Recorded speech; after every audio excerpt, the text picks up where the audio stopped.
Welcome to Corn and Chronic with me, Simone, where real life meets chronic illness. In today's episode, I'm joined by Aster, who is a 21-year-old makeup artist who studies at Southampton.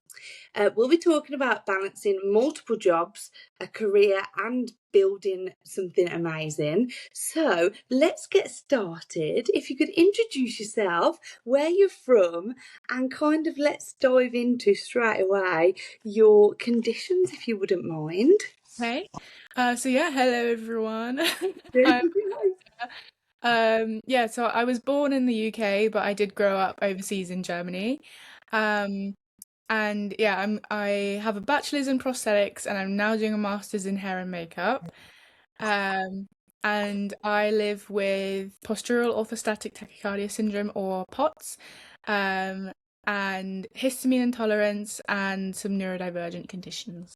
Wow, you've got a lot going on, and I didn't actually know it was your masters. So wow, Yeah. we met each other on a With Not For shoot, and I just remember have this image of you sat there with your popcorn because you'll help me through this, but you have to have a lot of salt with pots. Am I Yeah. correct in saying that? Yeah. Yeah. Um, I know this is probably skipping ahead, but if you wouldn't mind, sort of just give us your day-to-day basis. So you wake up in the morning, sort of give me, because I know you have to really be careful with your diet, don't you? We were talking about that. So just give me a round off of sort of what you're eating and how you can manage your pots day to day Yeah. recently, what you do. Okay, so I'll just base this off of like university because that's one of my regular days. Yes. I will wake up and no one in the house is really awake, so I sort of just like chill in my bed for a bit. And then when my partner wakes up, he'll help me around with anything. Um, but usually I have stuff prepared the night before because then I can just go. Yeah. Um, my condition does fluctuate, so sometimes I do use a cane, sometimes I don't. Sometimes I have to get a taxi.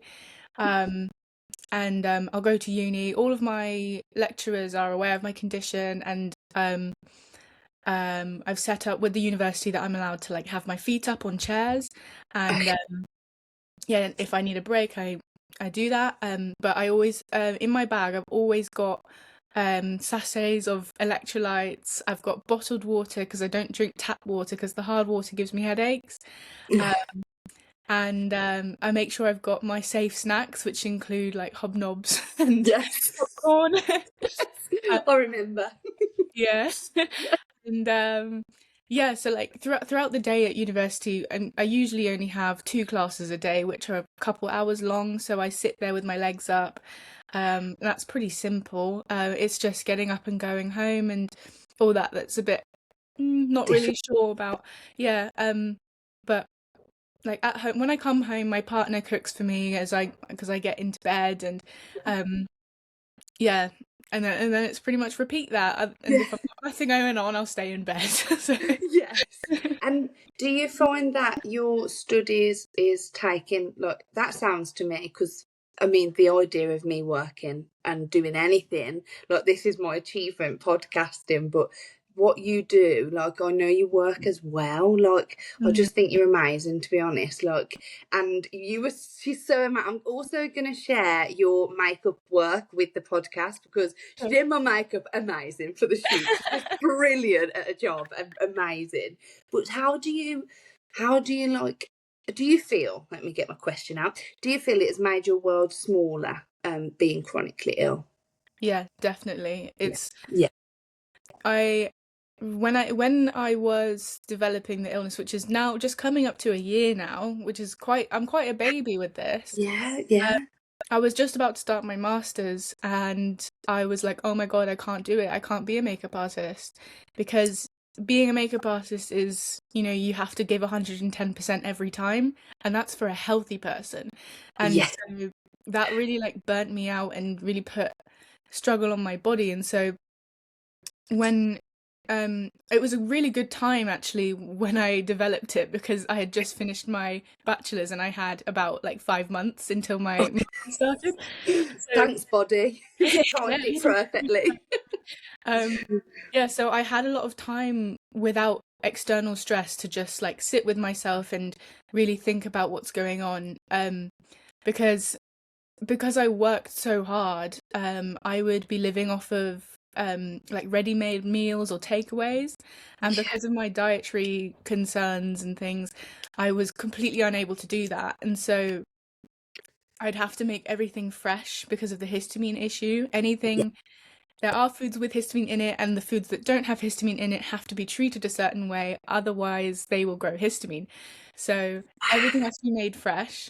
And during that time, I wasn't able to stand up for longer than like 3 minutes. And so I had my partner and my neighbor, who's one of my best friends, come round and cook for me every meal and made Oh, sure I was okay. Because going home just did not seem like an option for me because I had a support network here, and home for me is on a flight, which I didn't even know if I could do that because I couldn't. You can't keep your legs up in a flight. no, you can't, and you don't know how, and it's so new to you. So you've Yeah, literally just been diagnosed, and then getting on a flight. I mean, that sounds so scary. Do you know what I yeah. mean? It Yeah. was so scary to even eat because um I know a lot of people have issues with foods for their own reasons, but for me, it was like looking at a, my meal and being terrified of having my symptoms happen. And I ended up getting really scared of losing weight because I thought it's never going to stop. Because I ended up losing over a third of my body weight at the time. So Oh my I was gosh. I was like, oh my God, it's not stopping. And I lost it really quickly. I was losing about a kilo a week. Um, And that's purely from, because obviously, well, I know a lot of we I have, not a lot of people, but we've heard of POTS. I've heard of yeah. POTS, but is it MCAS that you've got? Is it, or is it Yeah, a so hist? I Is it? say histamine because Yes. MCAS is so difficult to diagnose. Okay. Um, Okay. so I say histamine because that is the intolerance side of things is more like this is something that I can say I am myself. Like Exactly. like someone's got a lactose intolerance. It's much easier to say you've got that rather than saying you've got some rare, you know. Yes, condition. Yes, that's so true. But are they testing you? Well, obviously, it's years to get diagnosed with Yeah. MCAS, isn't it? It's there's no like linear way. But obviously, for you to have a histamine intolerance on top of the POTS, Yes. that's like a, I mean, and neurodiversion and everything as well. That's like a cocktail for like madness. Like you're on about losing your Yeah. weight and stuff. That's because you can't eat. So what I have in my head is, I said this to you when we met, most people with POTS have like, Pringles, electrolyte, and they're sorted. But I was really interested, if you wouldn't mind sort of diving in, your snack choice as a POTS Oh girl yeah. with histamines, because it was totally different because you've had to rewire your whole diet, haven't you? Yeah. So what is your snack choice if you're having a is it with POTS your heart rate comes down? Am I right in saying that? I don't know if you've got if you're a bit better at explaining what actually happens with your POTS and why you need more salt. Yeah, Yeah. two So questions. um POTS is like you're intolerant to being upright. So every time I stand up, my so in a normal person, your body understands that you're upright, Yeah. and then it like constricts your blood vessels to push blood back up to the heart and brain. And so in POTS that fails. And so in order to keep your body working, your heart has to increase its heart rate in order to pump blood. And so I'm quite lucky with my POTS because I'm not someone that faints quite regularly. I'll only Okay. faint if I'm very extremely like something's wrong. Fatigue. Yeah. So my heart is because my heart is quite healthy, it will beat quite quickly and stabilize the blood. And so um to in order to create new blood and keep your volume high, you have to have lots of salt and water. And so that's why we need to drink electrolytes and have tons of salt, but also stay very hydrated. And so that keeps your blood up, which improves symptoms. So Wow. You've just explained that so well, so thank you for that. Because you see, because on in the chronic illness community, you just see POTS and you just think, oh wow, what, like, I know I can't even say the I can't even say that. So you said that's a thank you, but it's almost not knowing exactly what that is. So what's your go-to snack if you're feeling, I don't know if this is the word's a bit potsy, what's your go-to snack? Yeah, so well, it has developed over time because, not only do I have to like figure out what foods I enjoy and can tolerate, I also have to make sure that my body is okay with having it, because histamine reactions for me can be triggered by stress. So if I'm stressed about what I'm eating for trying out something, I can have symptoms regardless. So Okay. I started out with gluten-free hobnobs because I'd seen somewhere that gluten-free is less Histamine. it's less stress on your gut and things. Oh, okay. And so I got gluten-free hobnobs, which you could only get online, so I had to order them in bulk. You just got loads at home now. Yeah. Thanks, Amazon. I had like rice crackers that had nothing on them, completely bare, and I would like dip them in like mascarpone because that's a fresh cheese. So yeah, because I can't eat cheese at all except for like fresh cheese. So Oh no! That's so sad. yeah. But then I also found out I could eat maple syrup if it was fresh and stored in the fridge, so I would dip my crackers in that. Popcorn is also completely safe because it's very minimal ingredients. Then Yeah. also ready salted crisps if they're just crisps, like, well, potato, oil and salt. Yes. Just that. No additives and Yeah. stuff. Yeah. And I was living like that for quite a while, but recently I've moved from gluten-free hobnobs to regular hobnobs. Whoa, that is groundbreaking. No, but joking aside, I bet that actually feels for you like a massive achievement, right? Because Yeah. this is you've you we're talking about our world getting smaller in chronic illness, but actually for you, your whole diet.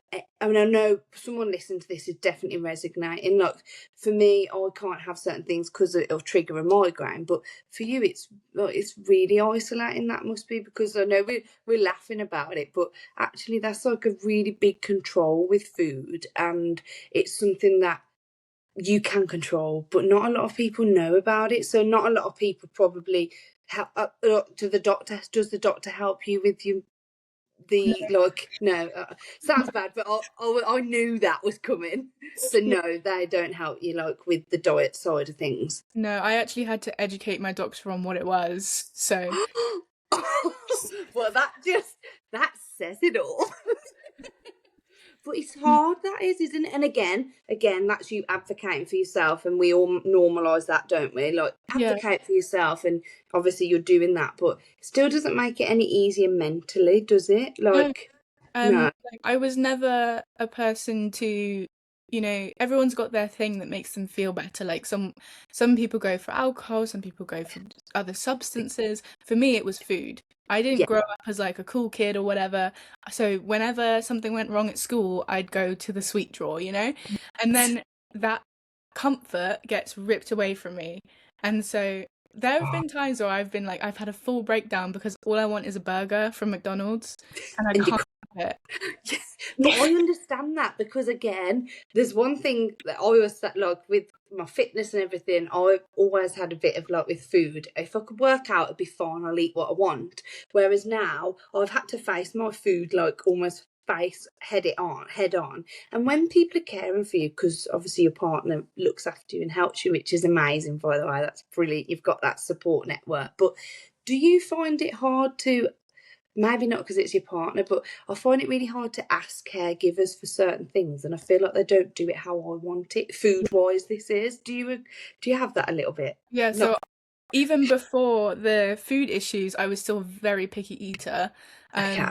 because of autism. So I Yeah. have really particular things. I won't eat vegetables unless they are diced. They have to be really small diced. And like with certain textures and certain feelings and what foods can be mixed with what, and it was obviously a massive issue at home, and going for Christmas dinner, they're like, why does she have vegetables? It's like, I can't. I need them diced specifically. yeah. Okay. I also there's a bit of like guilt with my partner because, um, although I'm very lucky that he stayed with me throughout this, he doesn't feed himself right because he spends all his energy cooking for me. And so he's eating crap like that he should not Yes. be eating. Yeah, because you're thinking he's spending all the energy making like, look, you're healthy, or well, it's not necessarily, it's all organic and stuff, I bet, isn't it? Yeah. Like it's all from scratch. That takes energy. Like you said earlier, you could just live off when you're chronically ill. For me, it's like easy meals, like things you can shove in, but you can't do that. So he's, oh, what an amazing partner though. Like he must really love you, girl. That's why. Yeah. Now, I'll talk. You were just talking a little bit about going home and things, obviously. So you grew up between the UK and Germany, and how do you think that has shaped who you are today? Well, yeah, I've described it to people as like a child of divorced parents in a way because I grew up in the UK. I mean, sorry, I was born in the UK and I grew up in Germany, and I would visit the UK periodically to see family, like maybe a few times a year. Um, Okay. and now that's swapped because I'm in the UK studying and I visit Germany periodically to visit my parents. So it's like there's Wow. a lot of people that have this like experience where they're born somewhere and they grow up somewhere else. They'll understand this, where it's you don't feel English enough to be English and you don't feel German enough to be German. And so you're sort of like caught in between where it's just like I don't know where I am right now. That must be hard though, like joking aside, like going through everything as well that you're going through. And then, so if you don't mind me asking, how is it like being chronic, like how's it been being ill and being away from your parents? Like how's that been? Um, is I'd say, I mean, I'm quite used to it because, the first 3 years of living in the UK for my university, I was away from my parents. And Yeah. and I was healthy at that point. But it is that those the small things that really hurt is that, a regular person, when they feel like homesick or whatever, they can just hop on a train and go home or hop on a bus. I've got to ask my dad for a couple €100 to pay Yes. for a flight and a bus. And Yes. and there's all the, the legal stuff, and I've got to get the wheelchair support, and it's all, Effort. yeah. Which it shouldn't be like that, but it really does feel. Have you actually been able to travel to see your mum and dad since? Um, So since being ill, have you actually managed to travel back to Germany and see your mum and dad? yeah, so I actually I did that really slowly because I grew up driving back and forth, and when it's just me I fly. But my mum had visited the UK, and when she went back, I popped along with her in the car where I could sit in the front and have my legs up. And then I flew back alone with the wheelchair support for the first time, which was like, I, I was really scared at first, but the wheelchair support, I was like, oh my gosh, I love Is this. it? Yeah.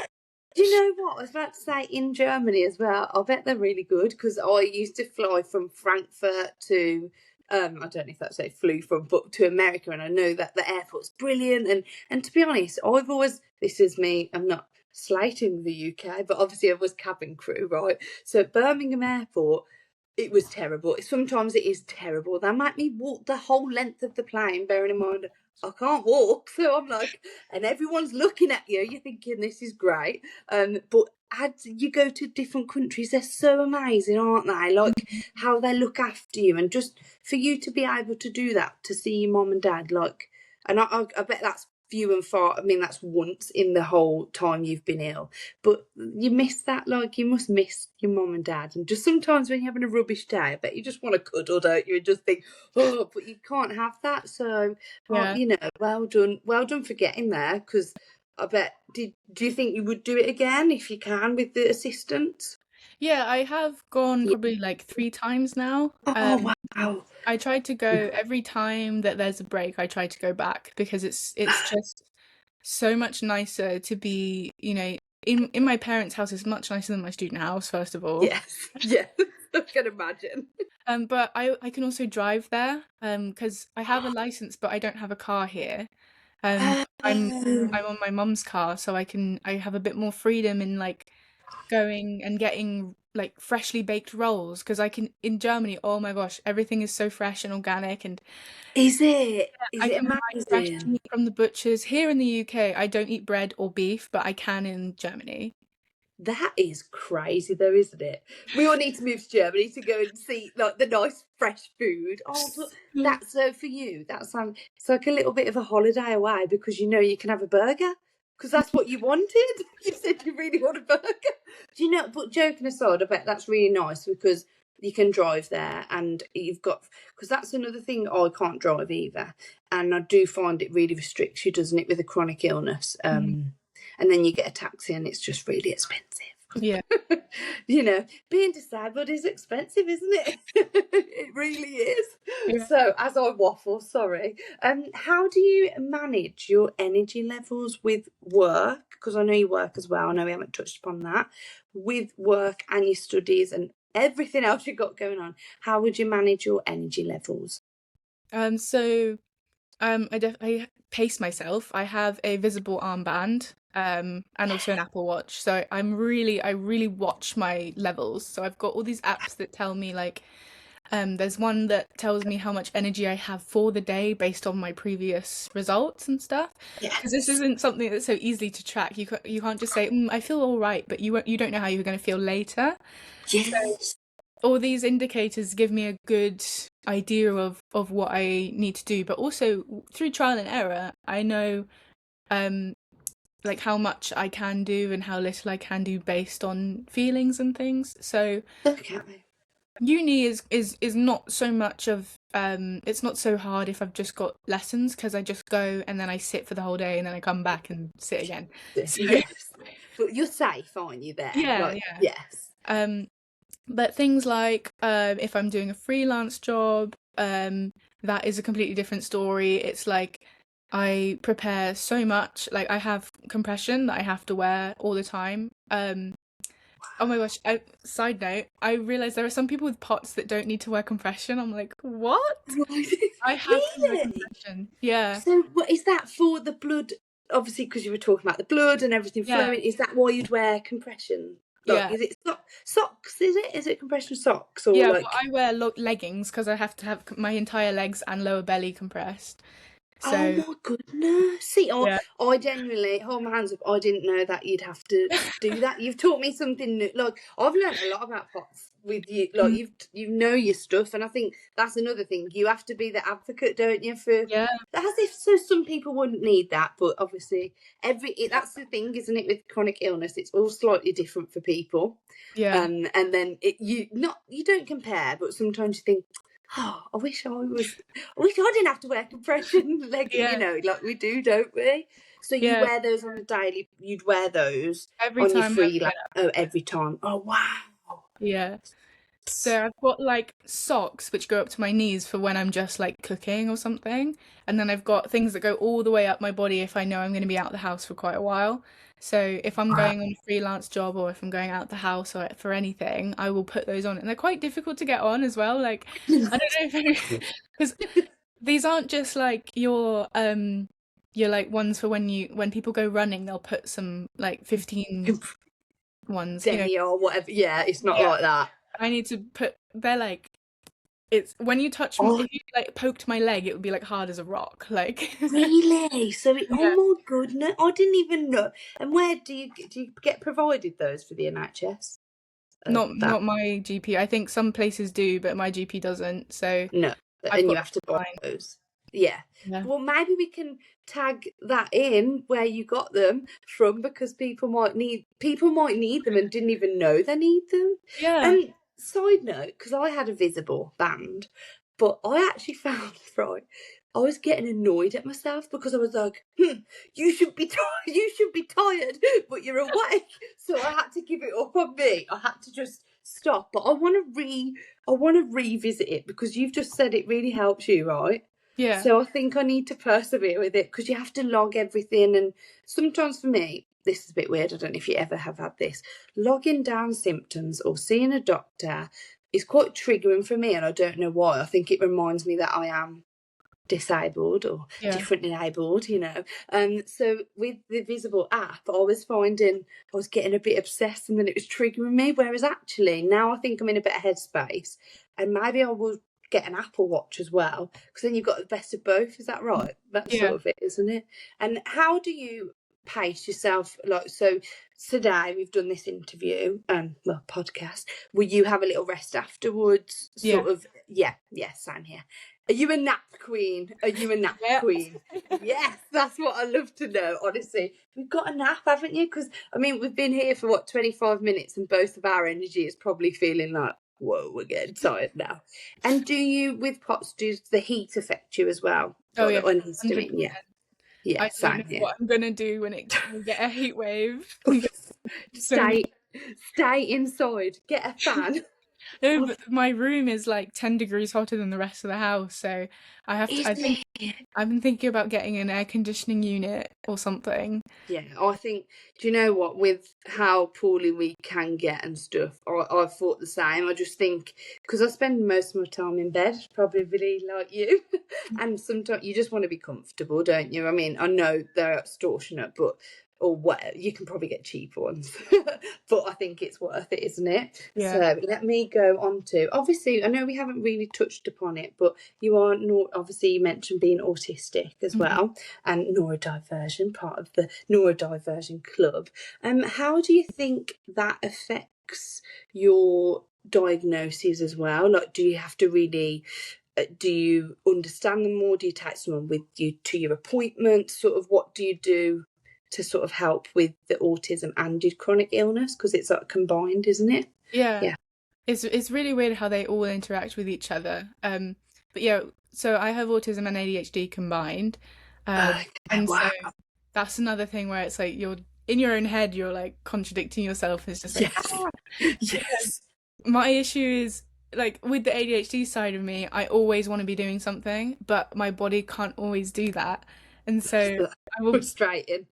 I will burn myself out. Like, I need to rest and that. Yes. But yeah, like with masking and everything, that takes a lot of internal energy, and so like it's not just mental for me, because my mental and physical are very, very connected. If I have any reason, to be anxious, my heart rate will increase, which will increase a lot more than other people. Yes, I can imagine. Yeah, all these things. So, I think if I just had one issue, it would be so much easier. But because it's all combined, it's difficult for other people to really understand what's actually happening.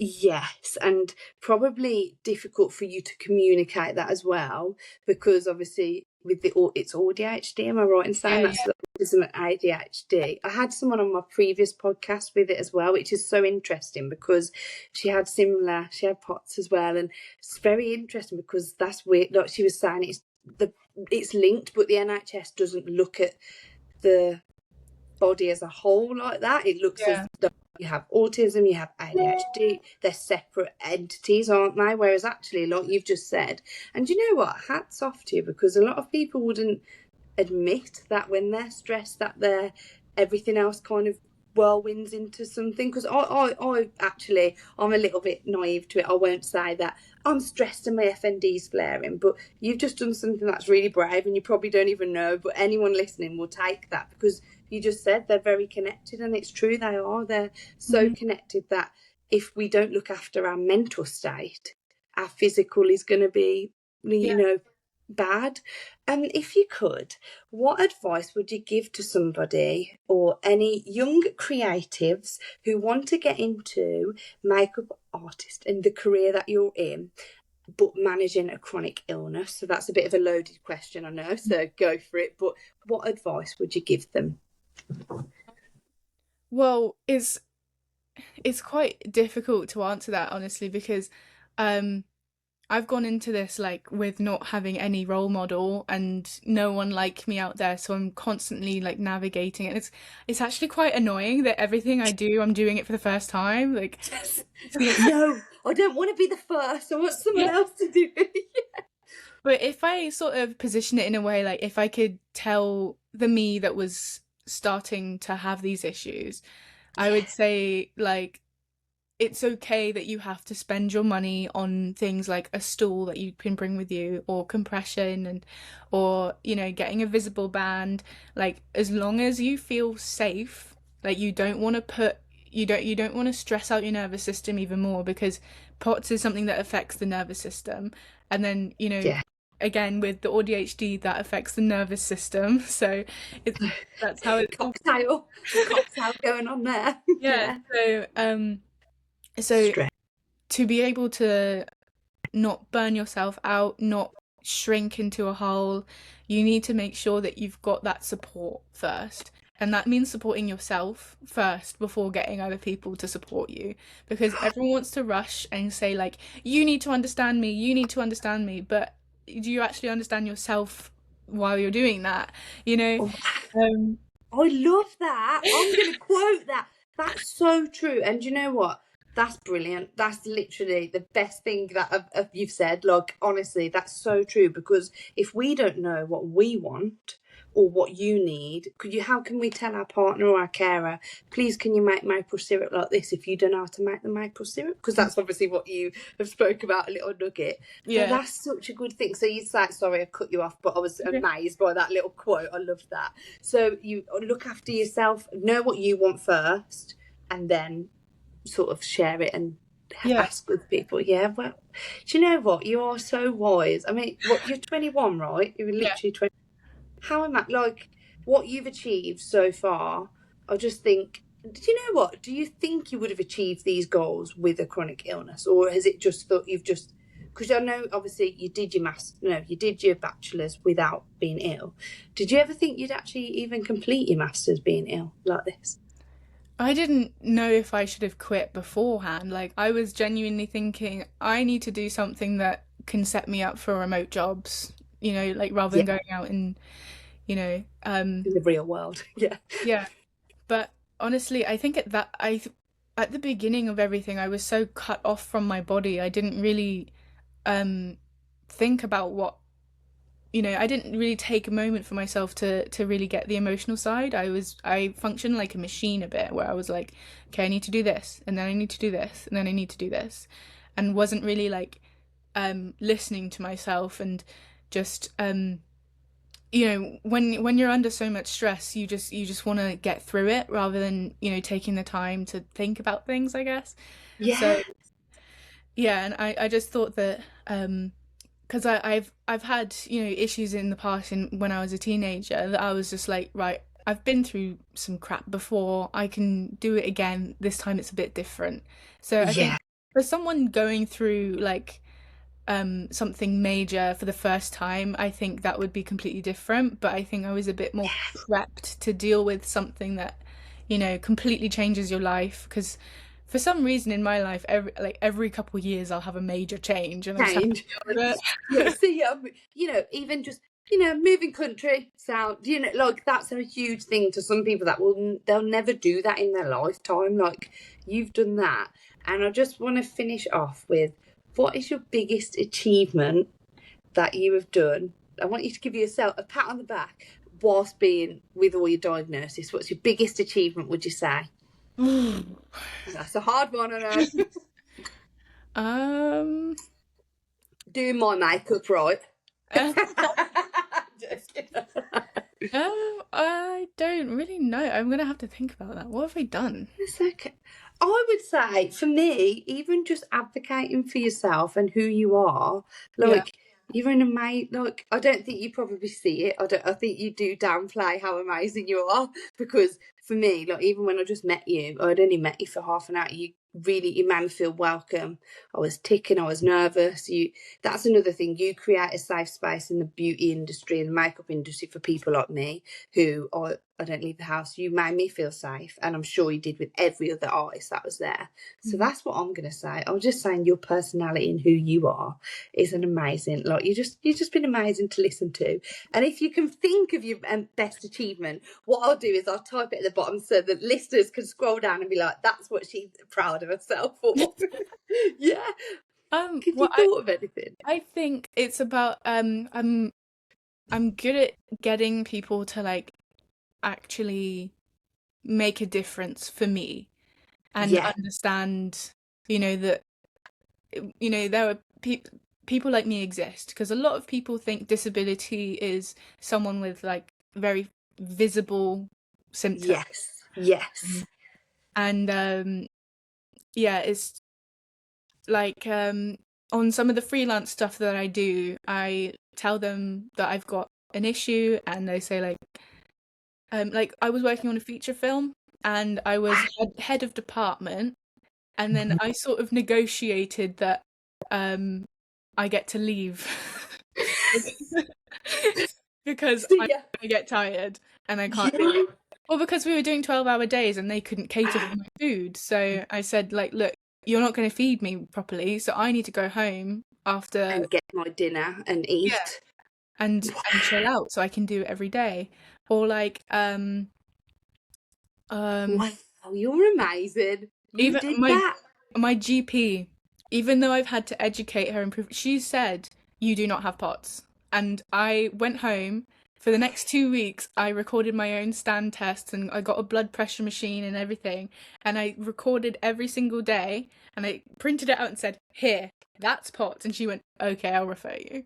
So So is that? But how draining is that though? Like yeah, honestly, it's so like we're laughing, but that's a side. Like it is so draining. But that's your biggest achievement because you're advocating, and what you just said about being in a feature film and doing that.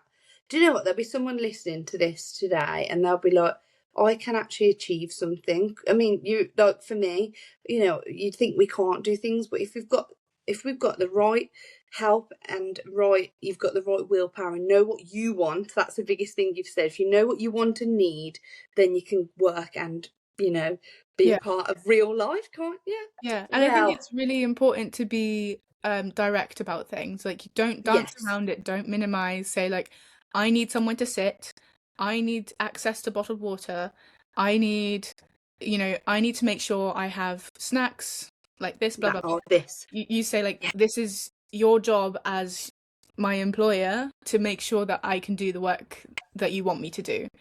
And I just love that. Do you know what? Yes, I need it. I need a little you in my pocket at every doctor's appointment, please. Honestly, I've absolutely loved talking with you today. You're just so knowledgeable, and I hope I'll tag your Instagram and I'll share everything if you want to catch up with my brain. Then couldn't say now. I'd admit to the listeners, I've struggled to say Aster's name. I've said it right. I've said it right this time. Aster. Aster. Oh, for goodness sake, I'll edit it out. I've struggled to say Aster's name, so now hopefully I've said it right. But I've loved talking to you. And if anyone wants to connect with you, am I okay to share your Instagram and things on that? Yeah. And thank you so much. I have been Simone. You have been Aster. I've said it right. And thank you so much. This has been Cool and Chronic. I hope you've enjoyed listening. Thank you.